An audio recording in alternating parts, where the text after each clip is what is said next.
We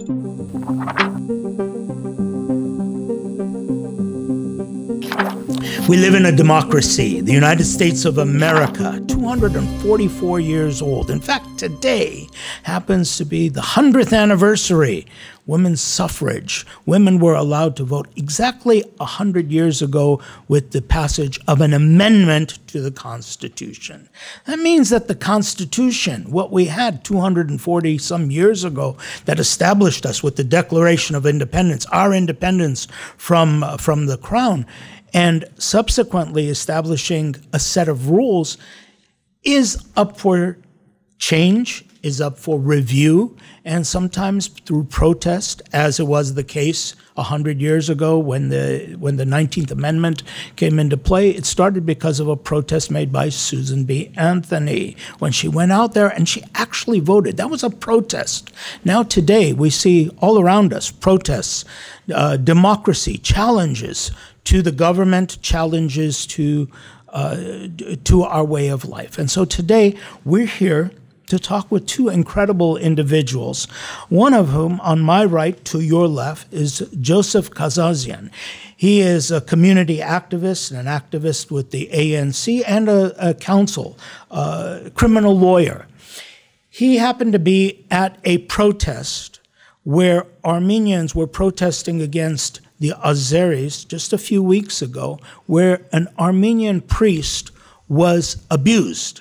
An Armenian priest was hit, was violated. We're going to be talking about that. And on my left is attorney Greg Giragosyan. He's from the Giragosyan law firm. He is a civil rights lawyer. Very important that he's with us today because we want to talk about what are those rights that we have. What does it mean in America if you have a right?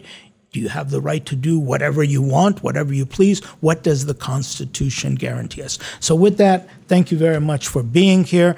I am a priest of the Armenian Church, and I do this beautifully because my Lord Jesus Christ has told us, blessed are the peacemakers. He tells us that we have to be looking at the suffering. We have to be looking at those who are persecuted, those who are abused in this system.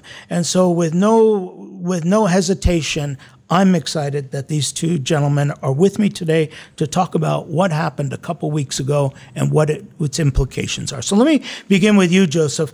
Tell us what happened. We know that there was some demonstration and then got out of hand, I guess.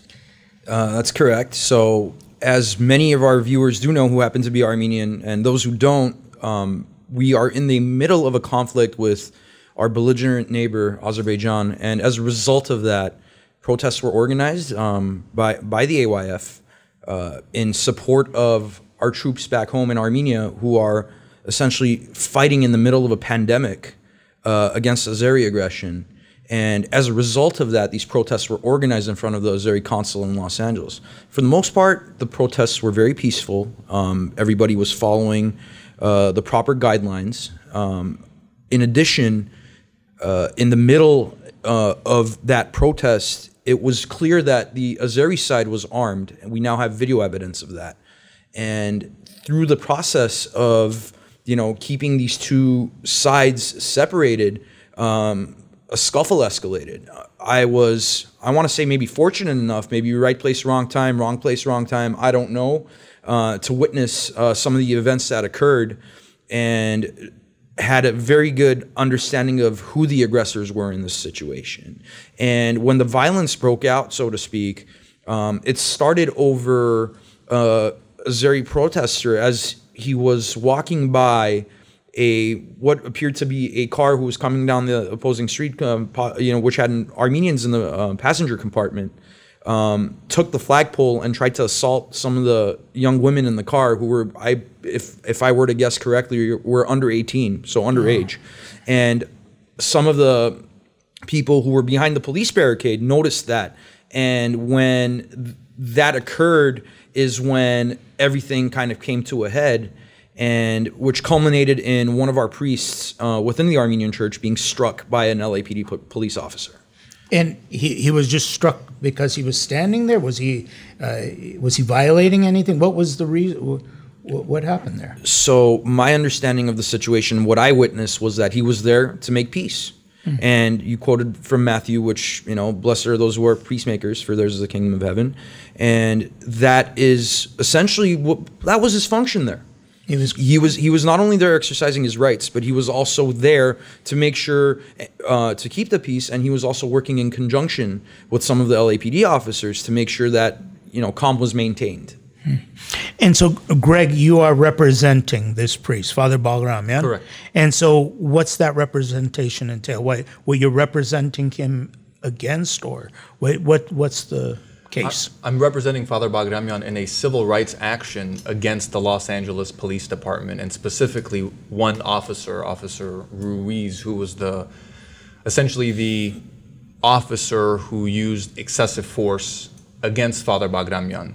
And the incident kind of begins, you know, an hour before that use of force against Father Bagramyan. It begins with the officers there maintaining a line between the Azeri group and the Armenian group, and everything seemed to be settled. But throughout that time, Father Bagramyan was working hand in hand with the police on a speakerphone, telling at least the Armenian side to stay behind this line, to stay calm, you know, don't go over there, just things of that nature, trying to keep everything calm. So he's working with the police officers, and then suddenly there was, I believe, another altercation between a counter-protester from the Azerbaijan side and a peaceful protester, essentially from our side, when an officer saw Father Bagramyan walking on his megaphone, trying to keep the peace, and immediately barrels the gun into Father Bagramyan's stomach. And keep in mind, he's wearing a full traditional black frock with a cross. He's unmistakably a man of God, a clergyman who's been there helping the officers throughout this time, and then gets hit very forcefully in the stomach, falls back, and as he's trying to maintain his balance, he grabs the item that's essentially buried into his stomach, when he's again really forcefully hit with a heel kick to his chest. Oh. And then luckily Joe was there and other people were there to help Father Bagramyan, who ultimately was taken by ambulance to, I believe, UCLA Medical Center. So you were there when he was taken away and he was treated at UCLA, and yes. So I noticed immediately he was in discomfort. He was definitely in pain. I think he was shocked at the extreme and outrageous conduct demonstrated by the LAPD. And having the background that I do, being an activist and also having a legal education, sometimes people like me have to be there at the front lines to make sure everything, you know, I have to be observant of what's going on. And I guess being there in that situation and not too far away from where the incident occurred, I was there in the immediate aftermath. I, along with several other protesters, several of our compatriots, were convinced that he was injured. So we made sure he got on an ambulance. Yeah. So let's talk a little bit about about protest in general. This is, I think, guaranteed to us by our Constitution, isn't it? Correct, in the First Amendment. In the First Amendment. Can you elaborate on that? What is the guarantee? Am I free to just go out there and yell, scream? Can I damage property? What is the extent, or what's defined as protest? In layman terms, the First Amendment allows your right to freedom of speech. That means to share whatever opinion or belief you might have. Obviously, everybody's heard this kind of analogy before. That does not give you the right to run into a crowded movie theater and yell, "Fire, fire, fire." That's free speech, but it's not protected speech. I see. Similarly with protests, the First Amendment allows you the right to assemble and to protest, essentially. But that does not give you the right to do whatever you want during that protest. A lot of times protests, you need some sort of approval to be on a certain street at a certain time if you're going to block traffic. You can't just crowd a street and say, hey, that's my right. I'm protesting. I can do whatever I want. That's not true. Mm-hmm.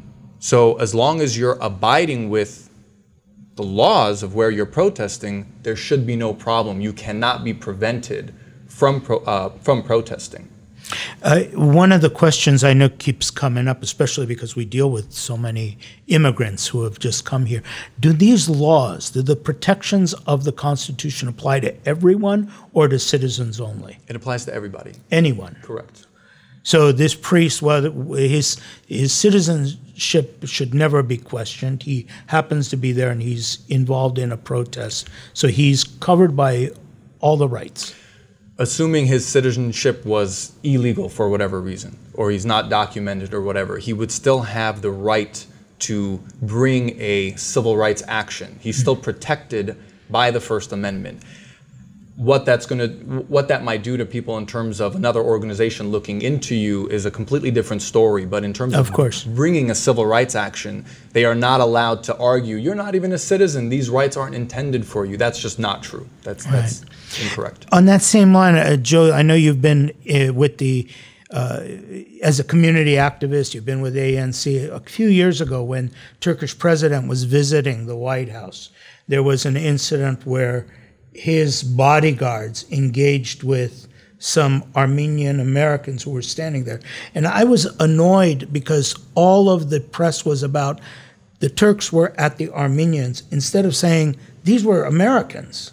This is my country and these Turks have come here beating up Americans for just standing there with a sign. And I don't know, I'm sure you were there at the time, I mean, involved in this. Can you speak to that? Who are we as Armenian Americans? Are we, how do we understand? How do we view ourselves? Sure. One of the earliest concepts that I had as a child growing up in the United States, God rest his soul, my old history teacher used to tell us, you have to be 100% Armenian and you have to be 100% American. And you would think you're a 200% entity. And a lot of times being an activist in this community means exactly that, meaning you have the enjoyment of all of your rights, the full bevy of rights that's guaranteed to you under the Constitution. In addition, you have close ties to your homeland. And me being first generation born in the United States, you know, my ties to the homeland are closer than a lot of our, you know, predecessors are, as far as Armenian Americans are concerned, you know, third generation, fourth generation, pre-genocide even, we've had a community here. But being an Armenian in the United States has had its burdens as well. I mean, we had racially restrictive covenants that were placed on us, you know, in the Central Valley when we first moved to Fresno. You know, it was illegal for an Armenian to buy a house until that was overturned by the Supreme Court in the 60s. So we've had our fair share of discrimination, you know, name calling, you know, I think, and I don't mean to sound offensive, but we were called Fresno Indians. We were called a lot of names that, you know, we were treated less than in a lot of senses. As far as being Armenian today is concerned, you know, the biggest discussion is always about human rights. And when you're talking about human rights in the American sense, you're also talking about your constitutional rights, right? So you have your Bill of Rights, you have equal protection clauses, due process clauses, you have your 14th Amendment rights. So those are all very relevant today. And when you're speaking specifically as an Armenian in the 21st century, in 2020, in Los Angeles, you have the double-edged sword of knowing oppression in a very unique light because you come from people who are oppressed and you have inherently a sensitivity to oppression today, namely for other races, you know, religious minorities, the whole gamut. So let's talk a little bit about this idea of protest and growing up Armenian here. We go out every year on April 24th, except this year because of a pandemic. But we're out there and we're marching peacefully. People will look at that and they'll say, well, what more do you want? This is a story that comes to us from 100 years ago. What are you guys protesting? If you're going to protest, go to Turkey and protest. What are you doing in the middle of United States? Explain to me what's the goal of our protests, sitting here in America, dealing with an American government. Why would we protest? Why is that important here in America? To play devil's advocate in a sense, yeah. I think the main thing is to gain attention for any cause. A lot of time a group is been discriminated against or gone through a genocide, whether it be years ago or just last year. And oftentimes your last recourse is to protest that sort of behavior or to gain recognition and to make sure something like that never happens again. That's the main reason why people protest. It's to either cause change, bring awareness, or bring justice. And Joe can elaborate. I mean, I think Greg put it perfectly. The only thing I might add is, when we say never again, those are not just empty platitudes. Clearly, genocide is a crime that still occurs. You have instances of it all around the world, whether it's publicized or not. So what's our job and what's our duty as Armenian Americans, especially as Armenian attorneys and Armenian activists, is to basically be the voice for those who were voiceless. I mean, for 50 years after the genocide, our community lived in collective shame because not only do they have all this trauma that they went through, but to talk about that trauma, to let alone protest about that trauma, was unheard of. And it was really in three parts, and it happened in three separate places. The first was the United States, where you had, in 1965, 50 years after the genocide, it was at the height of the civil rights movement. You're talking about the Soviet Union, where for the first time, people were gathering in their masses and saying, Med Horeda, our lands. Mm-hmm.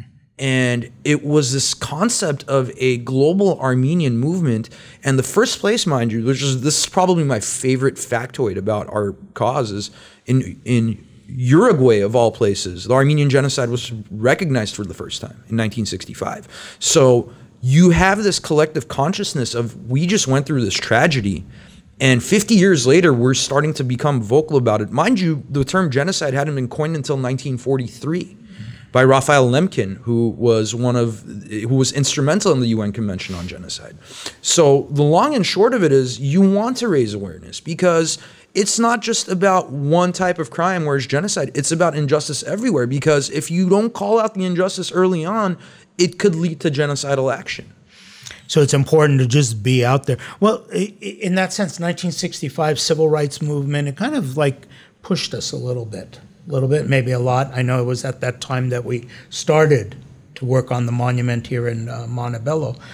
Do you think that that's that moment with the killing of George Floyd? Do you think with Breonna Taylor, these incidents happening, is that pushing us as Armenians? Is this a time for us that we need to grab onto what's going on in this country?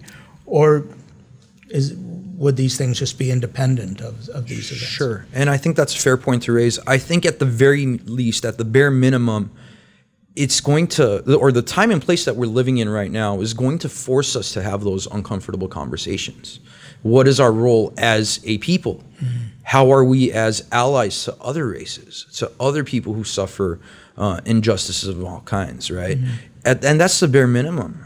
And I would posit that it is very important for us as an oppressed people to take a stand, to make our voices heard, mm-hmm. to be genuine allies, to build those coalitions. And we live in a very unique time, because if you were to ask me 10 years ago that we'd be seeing this civil strife that we're seeing in this country as it pertains to civil rights, I would have been like, maybe civil rights is a foregone conclusion. Like we've won all the battles, but clearly that's not the case. And clearly I would have been naive saying that. To see what we're seeing today, especially, in the context of my line of work with criminal law, we see disparity in sentencing. We see how certain people are treated like others. Even our own, even as Armenians, we're treated differently by the criminal justice system. So I think it's very important to be aware of that and to raise awareness about that, because if we don't, it's the status quo.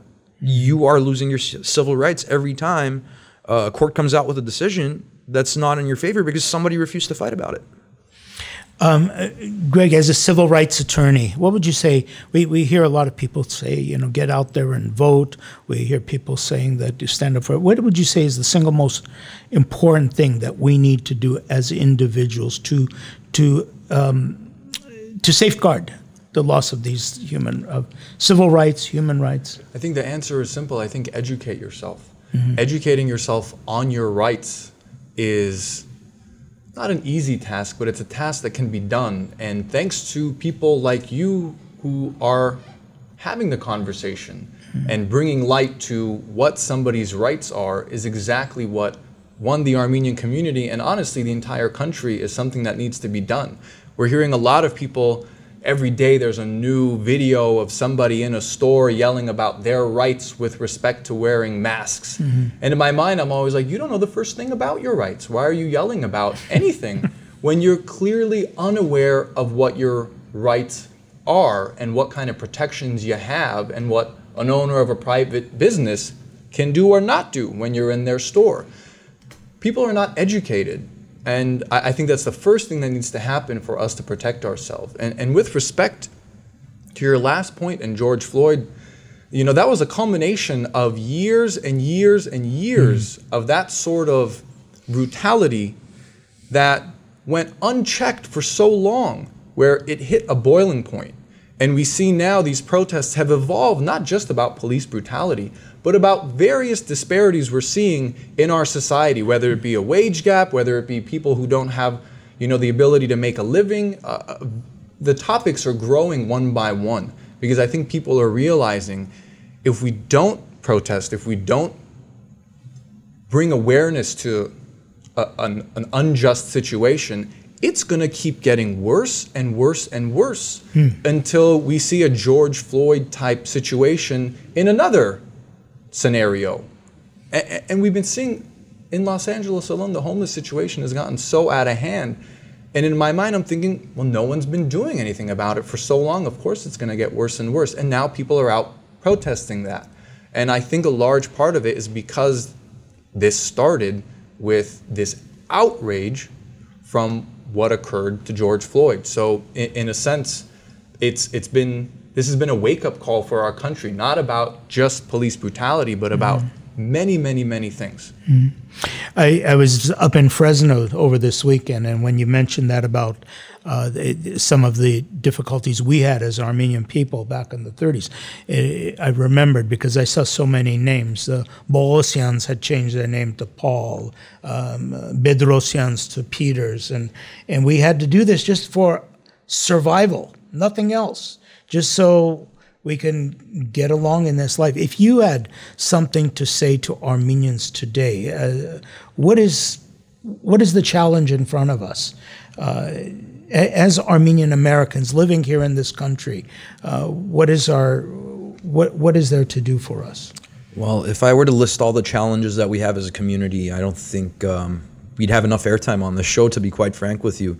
But I think it's not so much the challenges as to what we can do as, first of all, as a first Christian nation. It's also what we can do as human beings, as fellow compassionate individuals. Show love.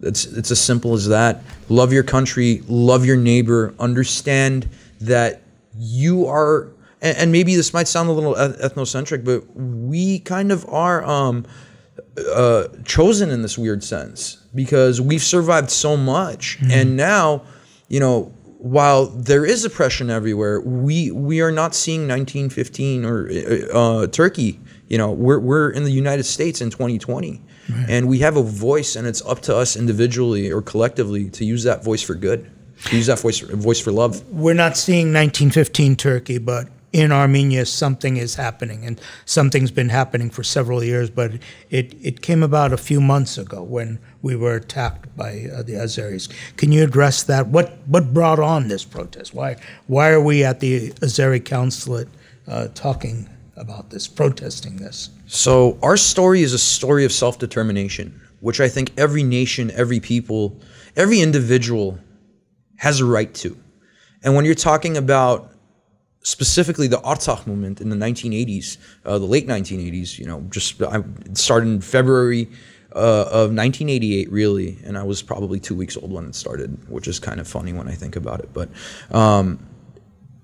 it was the first time that through Soviet law, Armenians wanted to declare independence in Artsakh and rejoin Armenia.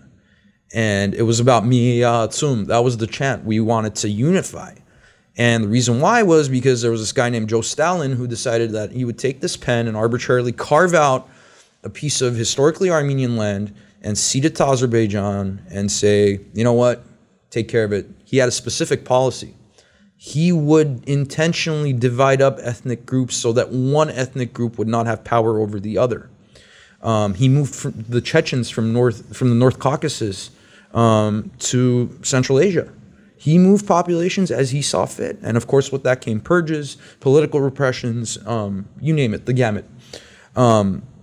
Fast forward to 1988, you have Armenians who are asking for their self-determination under Soviet law. So they get hit by the Soviet government, they get hit by the Azerbaijani SSR, which leads to our own independence movement in Armenia in 1991. As soon as 1991 happens, it's all-out war. You're talking about 30,000 deaths, up to 60,000. We don't know where the accurate number is these days. And the culmination of an independent, self-determined republic known as Artsakh or Nagorno-Karabakh, which is what the international community calls it.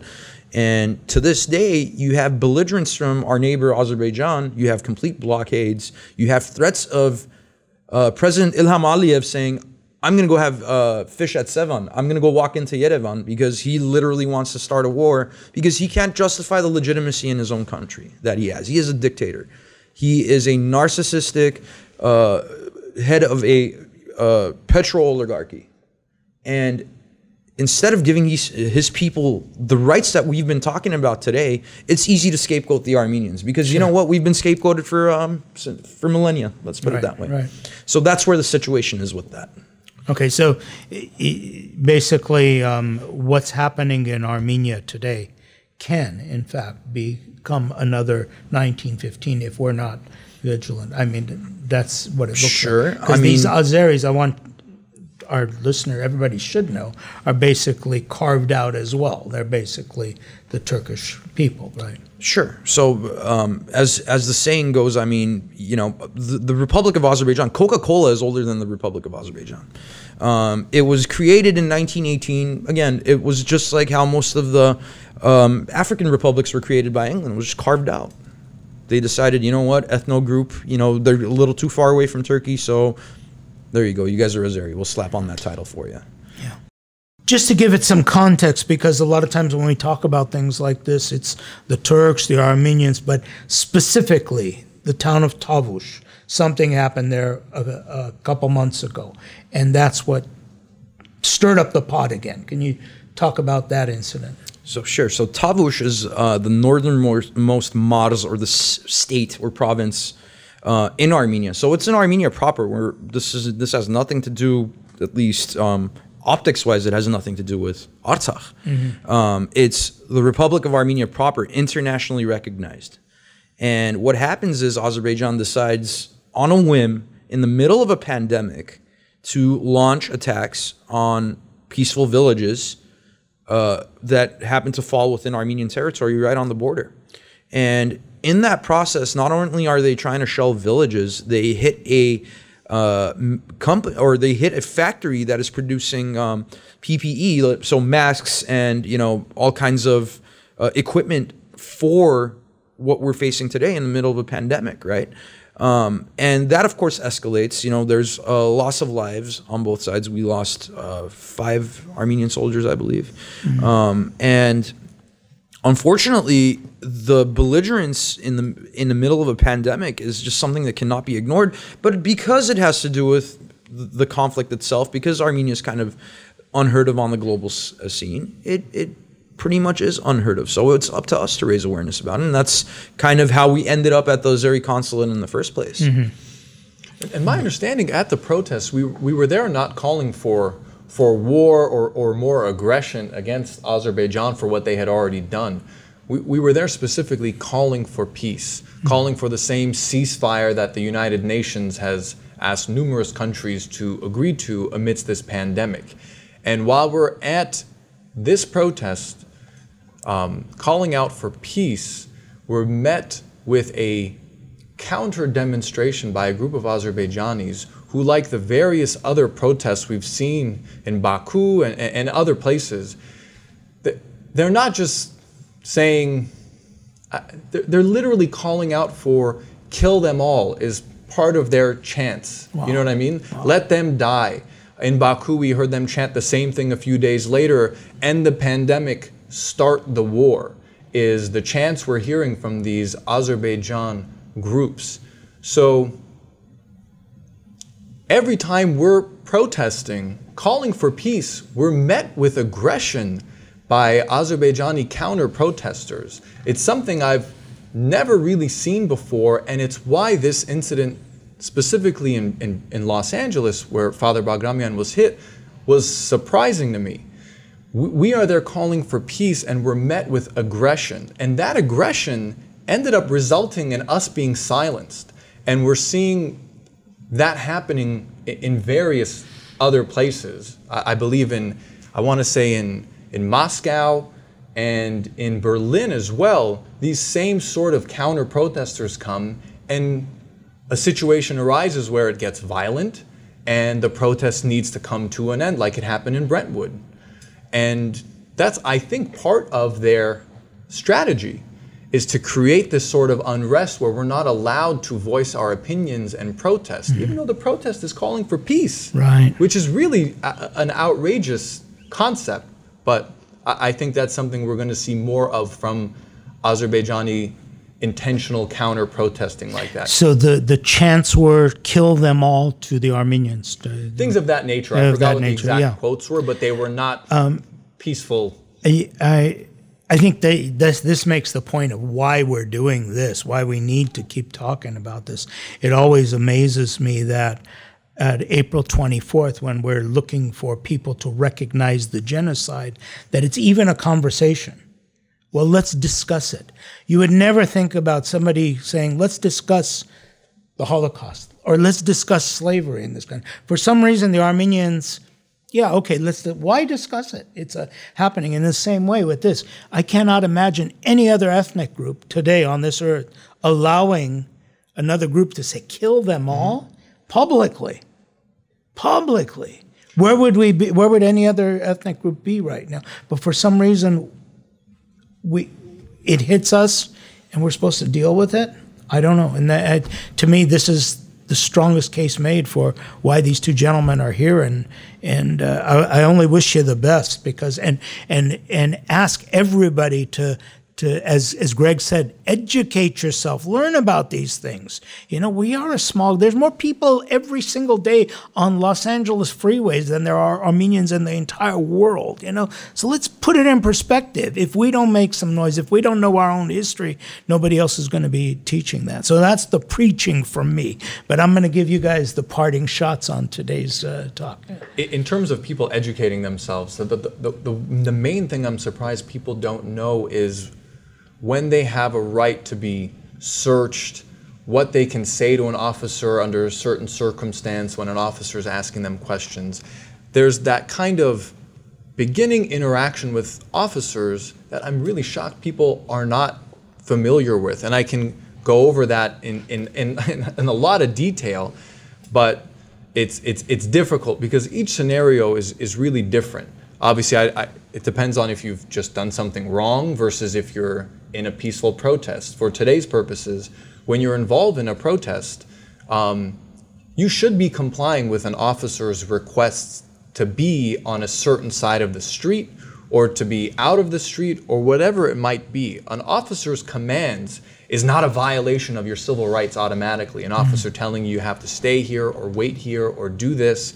But oftentimes it gets to a point where you're like, wait a minute, I have a right to be here. Why is this officer forcing me to do otherwise? And people think, I'm going to just do it anyway. And that's when you're met with a certain amount of force. Instead of being hit with the violation and getting some sort of redress through the courts or whatever process it might be. Mm-hmm. But you never want to face an officer who's telling you a command, whether it's lawful or not, and blatantly violate that command. It's just going to lead to a situation where you're going to get hurt, and it's unnecessary, it's avoidable. And things are changing with the department slowly. While they're getting worse, certain things are starting to get better. Mm-hmm. And so many things have come out in the news recently with respect to the Los Angeles Police Department, the County of Los Angeles, hiding evidence with respect to with respect to violations they've committed, internal mafia groups within these departments. All these things are finally coming to light, And they're coming to light because of good officers within these departments, I guess, blowing the whistle on what's happening within these departments. So things are changing. Finally, there's a sense where these officers can come forward and say, I've seen enough of this. This needs to change.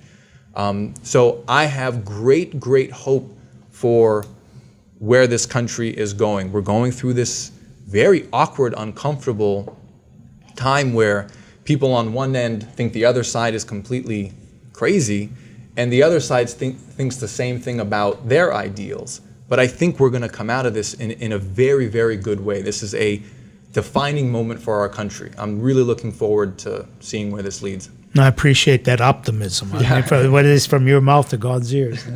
Joe, do you want to summarize? So, I mean, to keep it short, I mean, Greg did a great job of it. From a criminal standpoint, you have your Fifth Amendment rights. I mean, what does that mean in layman's terms? It means shut up. It's very simple.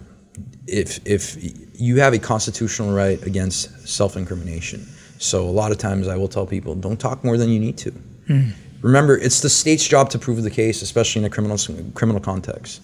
And you have the right to remain silent, and you should exercise that right as often and as early as you can. That's number one. Number two, you have the presumption of innocence, which is a lot of things, like I think we were discussing this earlier, that a lot of people don't understand. You're innocent until proven guilty. It is up to a competent prosecutor and a competent court with a competent jury to find you guilty. Until then, you are innocent. And I think it's very important for people to understand that you have your rights.